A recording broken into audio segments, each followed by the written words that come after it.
L'affaire prend-elle un tournant? Le 10 février 2023, Pierre Palmade avait provoqué un grave accident sur une route départementale de Seine-et-Marne, après avoir consommé de la drogue durant 3 jours sans dormir. Lundi 4 mars, l'AFPA a appris du ministère public que le parquet de Melun avait requis le renvoi en procès de l'humoriste, pour blessure et homicide involontaire dans le réquisitoire définitif. Cette décision intervient alors que le comédien avait blessé 3 personnes, un homme de 38 ans, son fils de 6 ans et sa belle-sœur de 27 ans, et provoqué la mort in utero du fœtus de la passagère de la voiture, qui a dû subir une césarienne lors de son admission à l'hôpital, avec laquelle il était entré en collision. Si l'expertise médicale avait conclu que l'enfant à naître était décédé avant d'être venu au monde et qu'il ne pouvait donc pas être juridiquement considéré comme une personne humaine, une source proche de l'affaire a confié à BFM TV le même jour que l'enfant serait né vivant s'il n'y avait pas eu d'accident.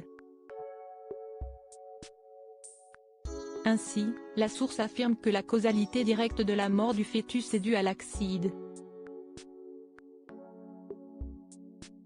Désormais, siesti au juge d'instruction de trancher et de décider de la qualification des faits pour lesquels Pierre Palmade sera jugé, précise le média.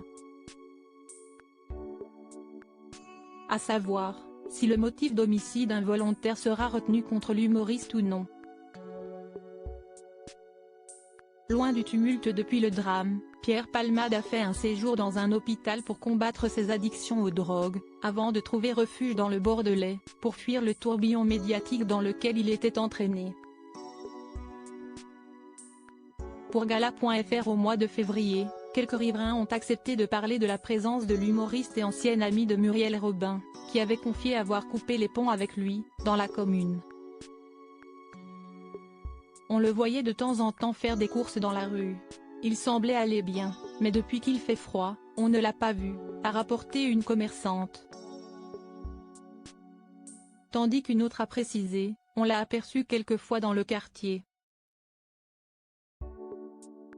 Il avait l'air d'aller bien, du moins on n'a pas entendu qu'il allait mal. Article écrit en collaboration avec 6 médias. Crédit photo, agence.